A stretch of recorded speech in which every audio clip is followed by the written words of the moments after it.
Hello and welcome to the Yankees on Deck podcast. I'm your host, Matt Cunningham, and the Yankees win the third game of this series against Seattle 7-3. They snap a two-game losing streak that started with a heartbreaking loss on Monday night. Yankees blowing a 4-1 lead. And then yesterday, it was just a clunker game, really. Yankees came back in it, but then just stupid mistakes. So the Yankees get a nice rebound win, and the Orioles got swept by the St. Louis Cardinals, of all teams, snapping their streak of going like over a year without getting swept. It's good for the Yankees, obviously. Now they gain a little bit in the division. They are now 3 games up on the Orioles in first place. And if you look at the current standings, the Yankees now improved to 34-17, which is nice to see. Obviously, after the first 2 games of the series just didn't go the Yankees' way. And the Yankees had a great night, scoring 7 runs. They win 7-3 against Seattle. They hit 4 home runs, 2 of them coming from Juan Soto, who is absolutely ridiculous, guys.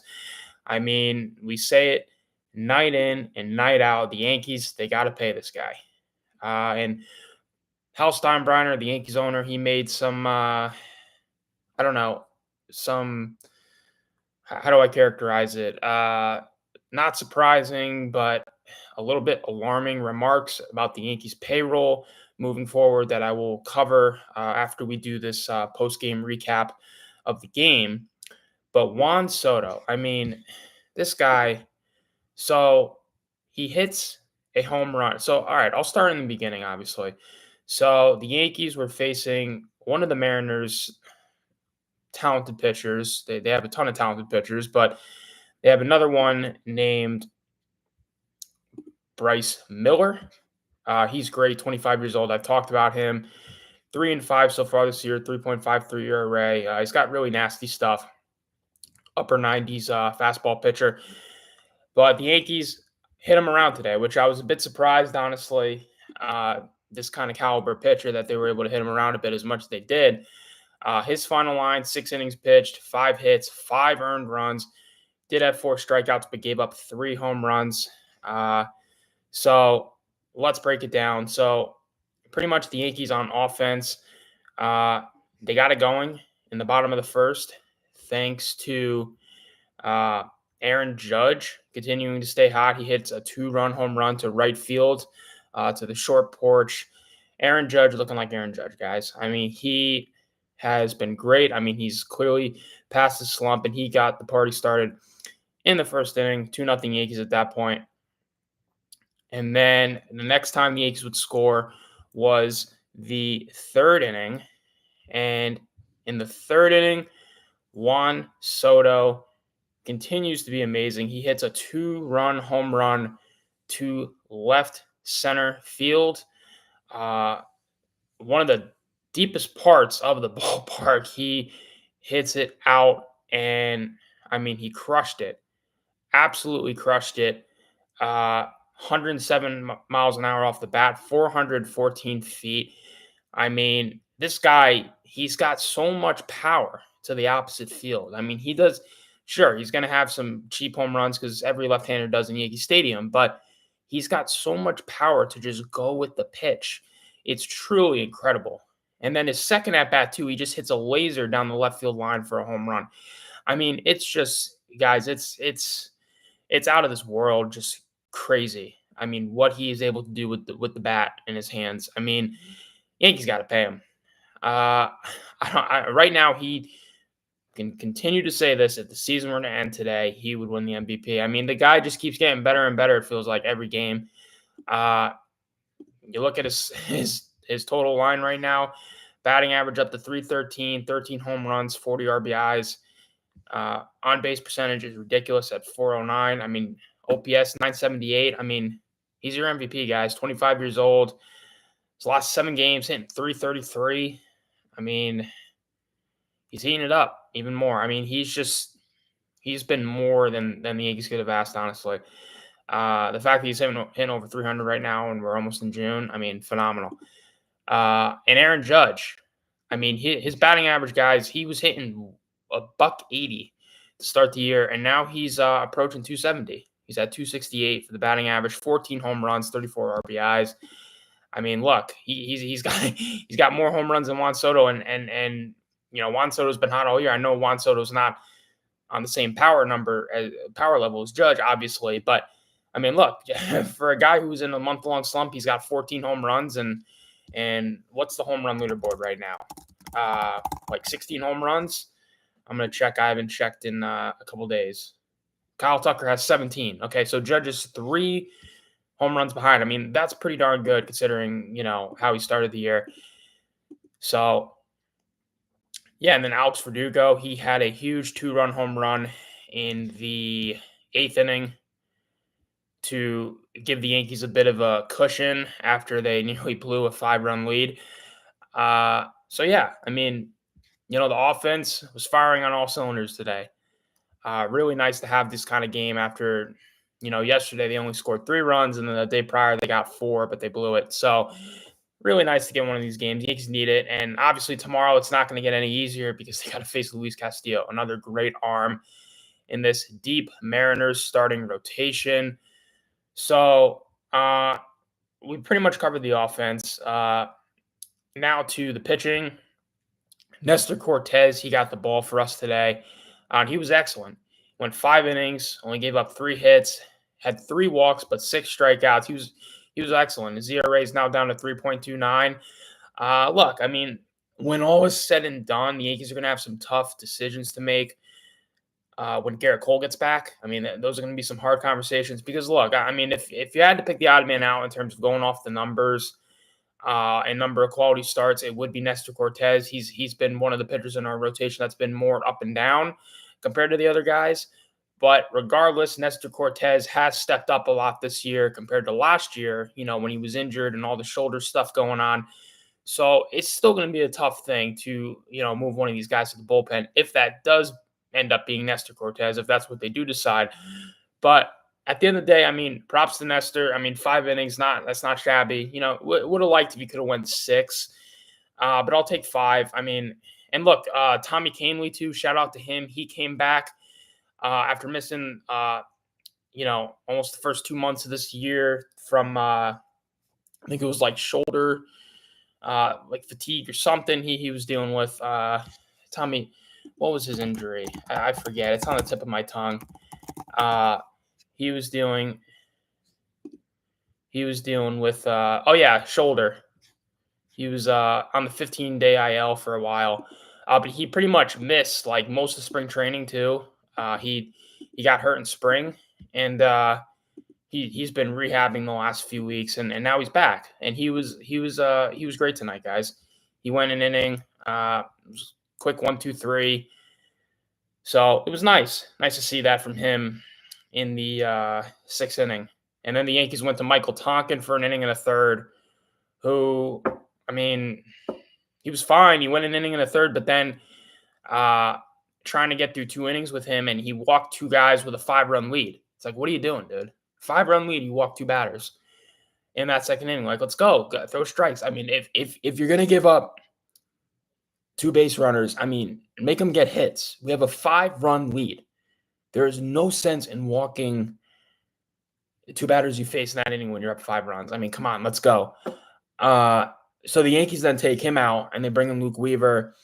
And Luke Weaver makes a mistake pitch, change up, and Cal Rowley, the Mariners catcher, he deposits it into the right field seats for a 3-run home run. And just like that, the Yankees lead is cut down to 2. So, yeah, I mean, look, I'm really not so much pissed at Weaver because Weaver's been great in our bullpen, and then he did settle down and was able to finish that inning and get 2 outs, and then come back out for the 9th and finish it out. So I'm not pissed at Weaver. The changeup, it honestly wasn't even that bad of a pitch. Rowley kind of went down and got it and scooped it out. So yeah, I mean, I'm more pissed at Tonkin. You can't be walking those two batters because look, I mean, at the end of the day, if even if you gave up one, well, even if you let one batter on, and then you have say 2 outs or 1 out or whatever, and then you take Tonkin out. Okay, 2-run homer, but come on, 3-run home run. I mean, Tonkin can't make those guys at least earn their way on base. I mean, it's just ridiculous. Anyway, I mean, at least it didn't screw us over because then Verdugo came up in the later half in that eighth, and he was able to add some insurance with a 2-run home run. Alex Verdugo, he's been great. We talked about him. We raved about him. He was 1 for 4 tonight. Obviously, that huge 2-run home run. And you look at the stats. Last 7 games, he's heating up again. Was a little bit of a slump, the week prior, but now he's hitting 286. The last 7 games, he's starting to heat up again. Home run tonight, 7 RBIs. So yeah, I mean it's good. It's good to see. So yeah, on that aspect, it was mostly pretty much a clean game for the Yankees on offense and pitching. Pitching, the only upset being talking letting 2 guys on for free, and then we were just making one little mistake pitch that honestly wasn't even that bad of a pitch. Credit to the Mariners hitter Rowie, Cal Rowie, their catcher, for hitting that ball out. I mean, credit to him. So yeah, I mean that's really it. It really wasn't even that bad of a pitch. So yeah, and at the end of the day, now the Yankees are going to try and go and split the series tomorrow, which would be nice.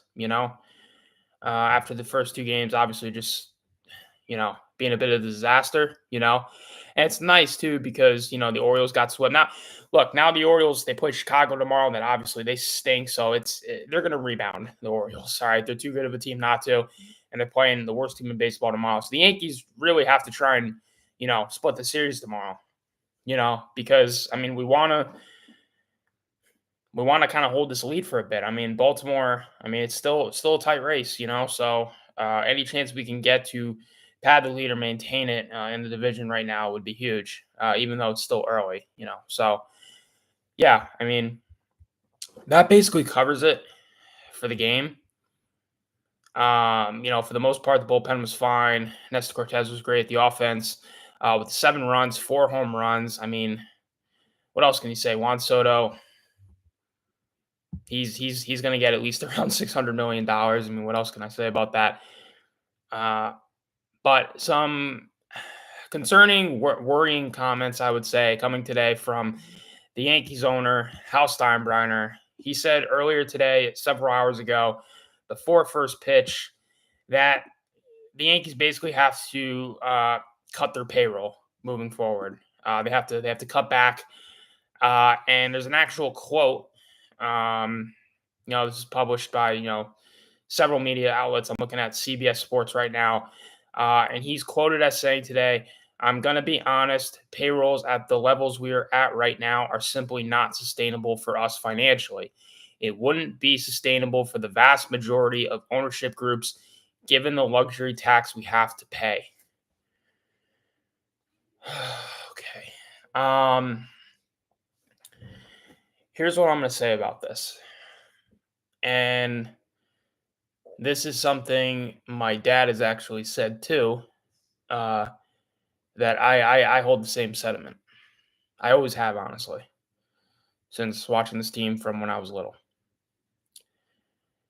Ever since the passing of Hal Steinbrenner's father, the late George Steinbrenner, who all he cared about was winning, right?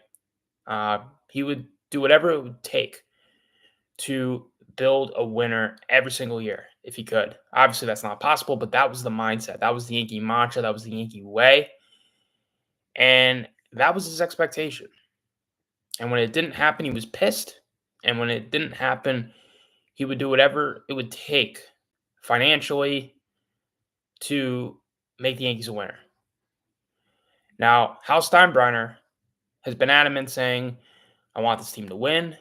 I'm upset about last year's performance, blah, blah, blah, blah, blah. He goes out, he gets Juan Soto. I'll give him that. But then he comes out and he puts quotes back out like this, and it just really makes you scratch your head because look, I understand it shouldn't have to take a $300 million payroll to build a championship team. Look, the Mets tried to do that a few years ago. Look how that worked. Look, I understand it it shouldn't have to be that way, but at the end of the day, the Yankees have a very tight window. Aaron Judge has been with this team since late 2016. He was with the Baby Bombers, as they called him, which was Aaron Judge, Greg Bird, Gary Sanchez, Miguel Andujar. You remember all those guys. I mean, I remember them. And all of them turned out to be busts. The one guy not being a bust, Aaron Judge. So the Yankees have had since 2017 onward as a championship window. And they have come up short every single time throughout those years. So now is not the time to be coming out and saying this when you have the second best guy you could possibly have behind Aaron Judge, a top 5 hitter in baseball, for one guaranteed year, who is going to get paid massively, at least around $600 million in free agency. This is not the time to come out and tell this to your fan base saying we have to make major changes cutting back on payroll. When this team is in a 1-year window right now, arguably, because Aaron Judge isn't getting any younger, Garrett Cole isn't getting any younger, and Juan Soto is about to be a free agent, and the Yankees are going to have to be in a bidding war possibly with the New York Mets and Steve Cohen. So what it's coming down to, and what my dad has said to me, and I agree, Hal Steinbrenner runs the Yankees like a business. The Yankees have investors. Now, sure, the Yankees and Hal Steinbrenner, they want to win. They want to put a competitive team out on the field. Last year's 82-80 season isn't going to cut it because the fans are going to be upset that the team massively underperformed and didn't make the playoffs. So as long as the Yankees field a team that is competent and winning and making the playoffs regularly, that is essentially the goal. And if they win a World Series, great. If they don't, oh well. As long as they are still a good team. Which, honestly, I don't know.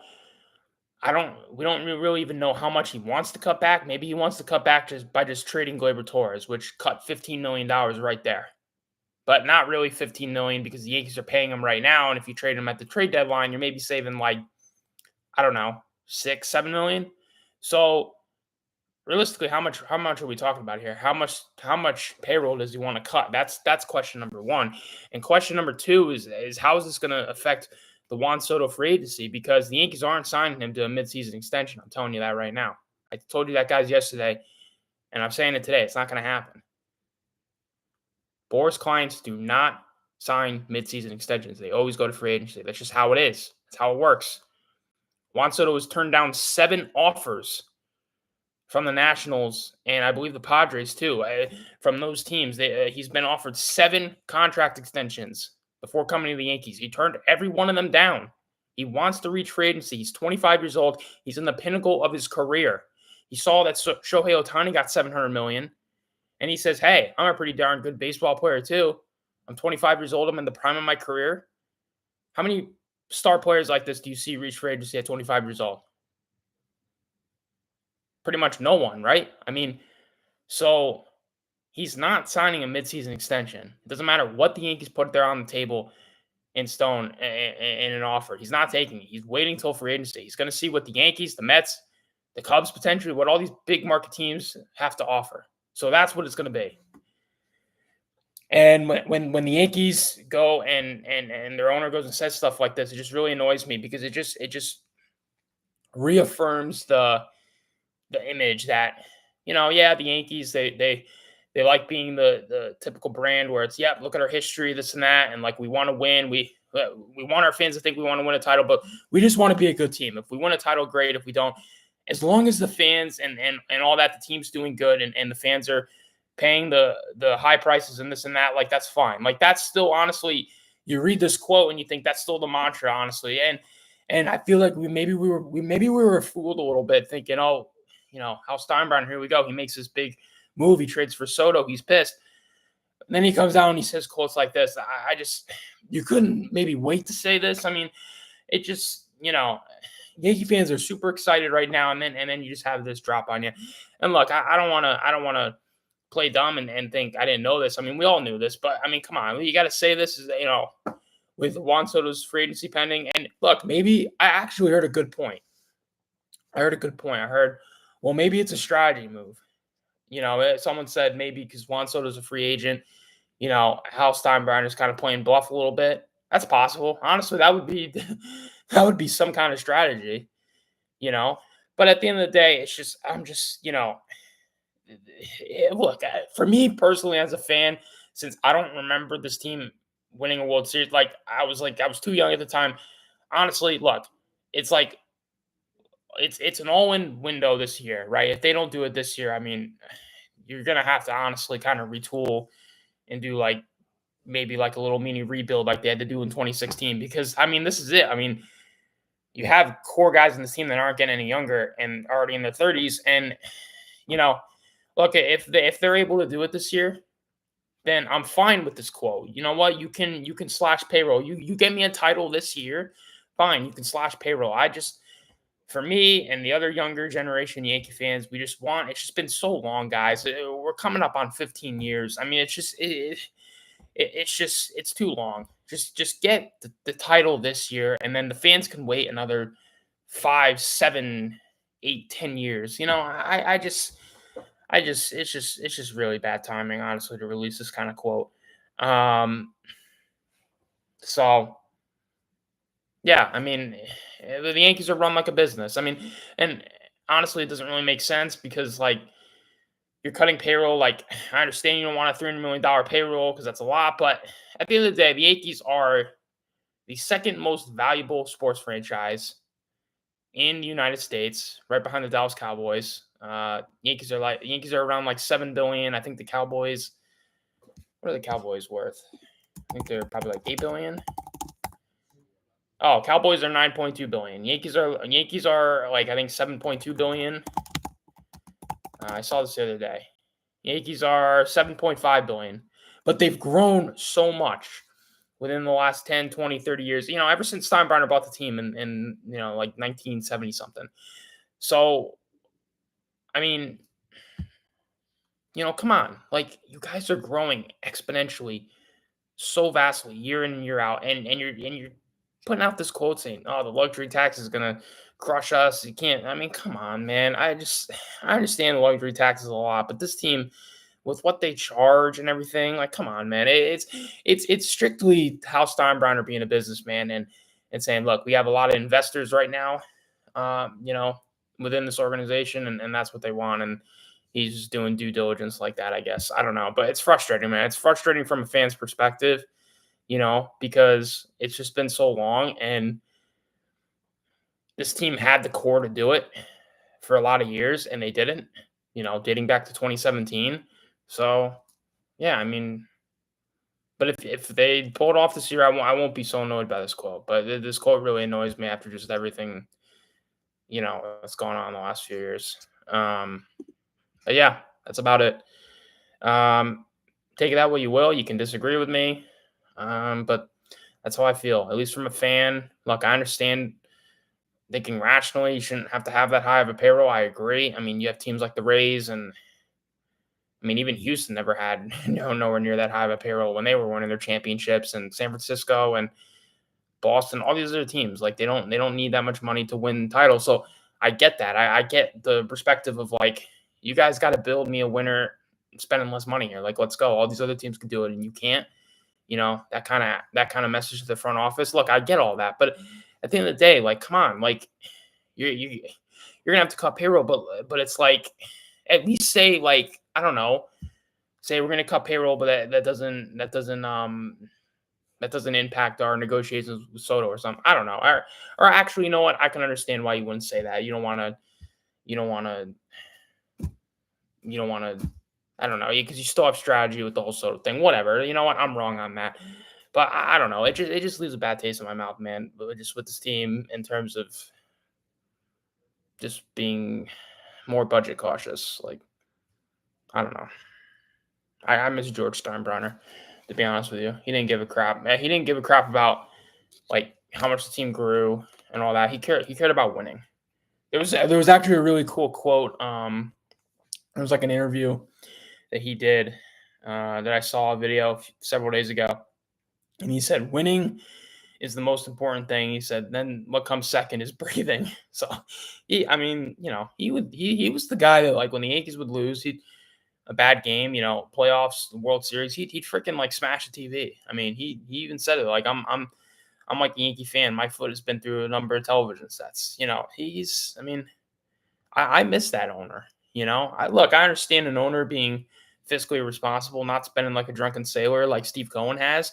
I understand that, but there also has to be a little bit more of the attitude, like, you know what, that you're running this like a business, but come on, we want to win a freaking title here. Like, come on, we're the New York Yankees. Like, have a little bit of like competitive, like anger, and like drive, Um, I don't know, but anyway, I'm rambling a little bit, but I need to be said. Need to be said. You can agree, you can disagree with me. That's it. So hopefully the Yankees can get the series split tomorrow, and this team can keep riding high, and then the Yankees will go out to San Diego, start their West Coast trip on Friday. So tomorrow's game is 12:30, I believe, afternoon. They'll wrap it up, and then they will fly out to the West Coast, sunny California, San Diego. Nice weather out there, San Diego. If I had to choose one of the places if I could choose where I could live, like right, if I had my top choice, San Diego would be up there. Nice weather all the time. Ballpark is amazing. I went there several years back. Loved it. So that'll be fun to watch some late West Coast games this upcoming weekend. So it'll be fun. Let's go Yankees. Thank you guys for tuning in. If you've watched or listened all the way up to this point, and I will see you guys tomorrow. Have a great night, everybody.